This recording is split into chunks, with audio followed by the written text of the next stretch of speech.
Hello, everybody. Giancarlo, apparently. Chesko and Sublet here, back at an Outback Steakhouse, which means what happened, Chesko? Outback Steakhouse, buddy. What does it mean? Today was the Roanoke Dragon Ball Masters Regional. I got third place. Hell yeah. Shout out to, I think Hype was his name. He built this really cool black pan deck, and I was able to net deck him and fucking get third place. But we're just doing it because it's been so long. I feel like it's been a long time since we did a fucking card deck profile at the Outback. So here we are. We're just gonna fucking run through it real quick. All right, let's do it. So we got Panzino. What does this leader do? Dude, it's like when you combo, you draw one on the front, you take a life. On the back, you like fucking unwarp a card to like fuel your overwhelms and shit. All right. And then she untaps a Z battle card. So you basically like your black Z battle cards basically are all dual attack like once per turn, which is like instead of giving a card dual attack, giving it to your leader is like actually just like more broken than I could have ever thought. It's just really crazy because like every card becomes dual attack, and then like you can also play around shit by like having it tapped and then untapping it whenever you need to. So how often did you just use her effect to put cards back in your drop? Yeah, that happens too. So like if you have no Z battle card, you activate the effect, put back 2 black battle cards into your drop to fuel your overwhelm. That happens like pretty frequently. Just because you have wormhole, so you're double overwhelming, and you can just like it creates aggression like whether you have that card or not, you know. Do you ever hold your awaken? Because this leader takes life and awakens at 5 life. So I never did. I don't know like if I was ever supposed to, but anytime I could get the double draw, I awakened. And I also never awakened at 5. I always went down to 4, which the only time, well, that's not true. So like if I had token negate, I would stay at 5. But like because of like super combo and super kamehameha, I would go to 4. You know what I mean? Yeah. And I never held the awaken. I couldn't think of a scenario where that would be good. But like I said, I'm not like super knowledgeable about this. It's kind of just like a fucking turn sideways deck. All right. Speaking of turning sideways, what cards are we turning sideways? Right, we got the 1-drop. It's been like, dude, Vegex. Like I just love, like, dude, I can't believe it, dude. Fucking Vegex is back, bro. So this dude has unique now, I think. He does, yeah.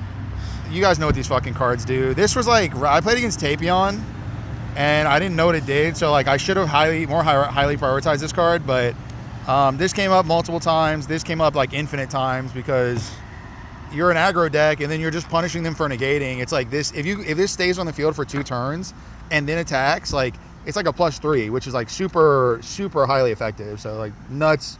The 1-drops are back. Speaking of Vegex, we have the Vegex Kai. If you have 5 or less cards in hand, it becomes a 10k combo. The only way you can mill this is like there are burst cards in the deck, so like there are like 2 or 3. Your leader, some of your other, I never bursted it, but like fuck it, you know, that's cool. It's cool if you burst it, but you just like it's just like aggression, you know what I mean? Yep. Fun fact, he hasn't played in so long, he thought this was a new card. Yeah, I didn't recognize the alt art. 4 supers, yeah, alright, it's just fucking Vegeta. That's fair. 1 hostile standing counter. I don't know, it's a one of. This is like, it's like 1 tournament, so I just didn't see it that often, but I mean, obviously it's a good card. It's just cool. Here's one of your burst guys. This card is actually insane.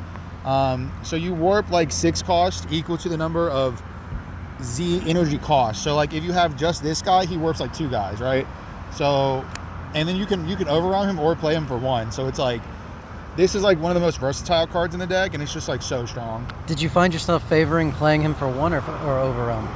Whatever is more convenient. I mean, like I said, with Wormhole, like it's just like sometimes like I almost wanted to add more overwhelms because like they were like 2 turns in the tournament where I had Wormhole, but I didn't have a second overwhelm, or the only overwhelm was the counterplay, and I wanted to save it. Yeah. And I was just like, man, almost like, I don't know.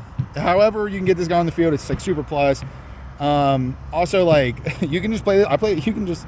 There's like no restriction on this card whatsoever. You just have to have the fucking energy. So it's like your opponent has 2 or more energy. Yeah, exactly. Yeah. It's a nuts card. 3 cooler.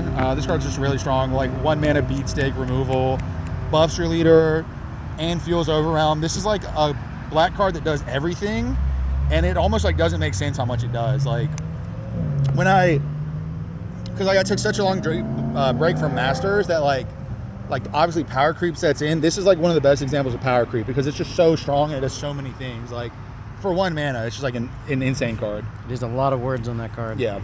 Speaking of insane cards. Yeah, this dude's nuts, especially with your leader. So overwhelm 4, draw 1. When you swing, you combo for free, and then so that triggers your leader for free. It's just really good. It's like realistically the best overwhelm in your deck because it just does so much like cycling while also attacking, you know. It just does a ton. Free Bardock Negate. This is actually also a really crazy card. Essentially you can overwhelm it, not literally, but you warp your drop of minimum 5 as a counter attack, and then you play it. So like the body's not impressive, but it's a 0 mana negate that you can combo with. Like it's just an insane card. Very good. These are like my favorite card in the deck because it just does so much. Like if you have like whatever, like any like Unison or Z battle card Z Unison, not any, but the ones that this deck plays specifically, he basically is a 1 mana negate, play it, burst 2, draw 1, give your leader +5. You can also play this aggressively. So like if it's your turn, you can play this for 1, draw a card, buff your lead, and then swing 25. So it's like extremely versatile, offensive and defensive. Great body, just, you know, huge. Here's another good overwhelm too. Just critical, 5 mana, or not 5 mana, overwhelm 5, 20k crit. He's usually 25 because you're swinging and comboing with your leader skill. Not much to say. He's just a really good guy. Shout out to Erwin for letting me borrow these so Chesko could borrow these. Hell yeah. Thank you, Erwin. Appreciate you, Bob. Now, speaking of power creep, this is like the most egregious example of power creep because Look at all these words. Black never had a free counterplay, like a God Sealing, Yamcha, charismatic villain. Not only is this like an extremely aggressive charismatic villain, it does more. So, like, dude, what the fuck? Dude, this card is insane, dude. So, I don't know, bro. It's like, and it bursts, so it's just like, this thing does like so much. Like, this is the most egregious power creep I've ever seen in a card game. But how often did you play it aggressively, like overwhelming it? Dude, or all the play it on time. your turn? One of my opponents, he like played an 8-drop, and I just slammed it because I'm like, I'm gonna attack with it next turn. So I was just like, he like tapped out to play 8-drop Broly, and I was like, oh, bet, play this, draw a card, buff the leader. You know, you can't kill me. I just get a body now. That cycles, you know. Yeah. This is like one of the best cards in the game. I don't know. It's like a Floodgate that's really hard to counterplay, really hard to interact with. That also attacks, and like it has such a low cost. Like 1 mana overwhelm 6 is just like very easy to do, and so this got to be like one of the best cards in the game right now. It's a very ignorant card. What is it? Set 10 or 11? Yeah, set 11. Set of 11, course. like probably the best set ever printed for real. 3 Cumber. I thought this card was fine.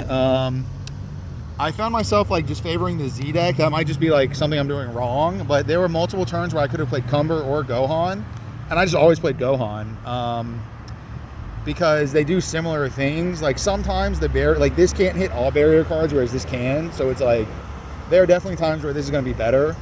I think if I play more games, this will come up more. I had a very small sample size, so I think it's a good card. Yeah. Evil Sand nuts. I don't know. It's just crazy.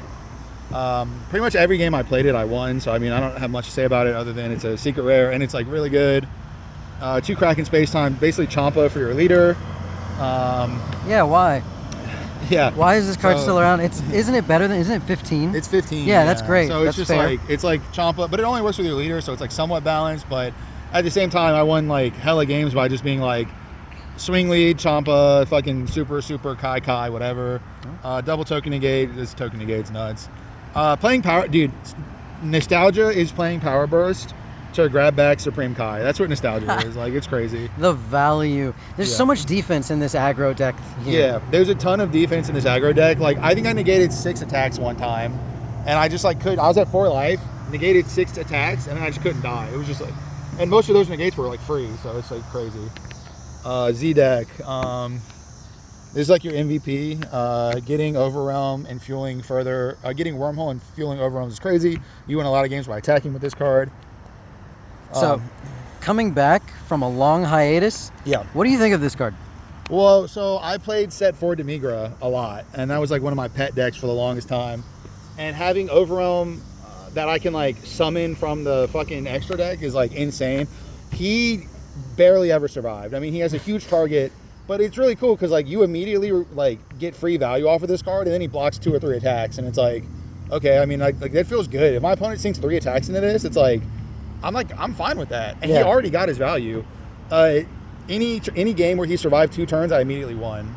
And you try to protect him if you can. Sometimes you just can't. And then this card is just too big. Like he swings, gets plus 5 for the Z cost. So it's like you're normally like you'll play this on 2, play this on 3, and he's at 35.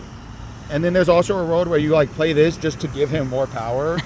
So it's just like on 3 mana, if you have the Z energy, you can play both of these, and then this is a 45. It's just like too much, bro.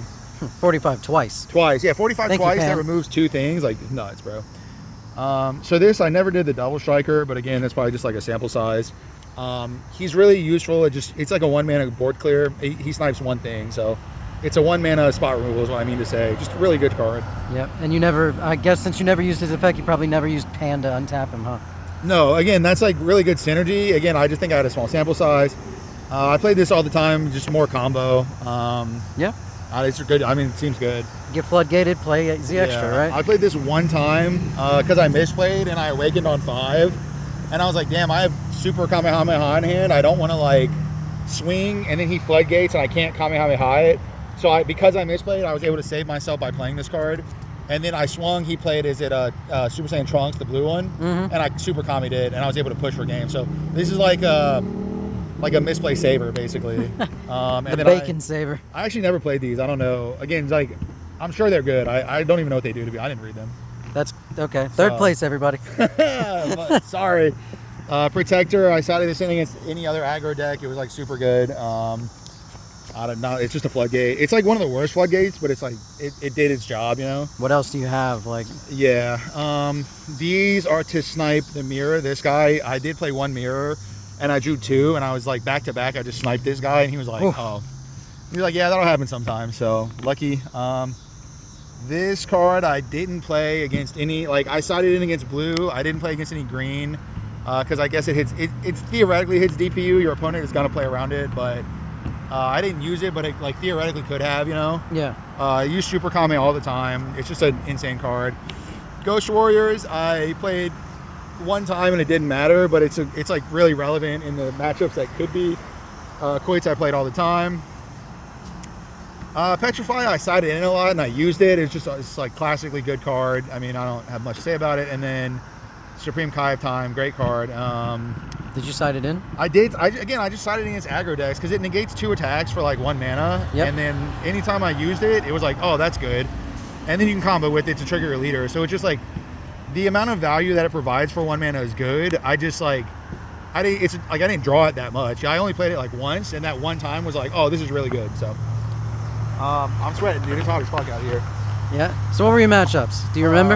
Yeah, round 1 was Get the Outback in the cover here. Outback Steakhouse. Not sponsored.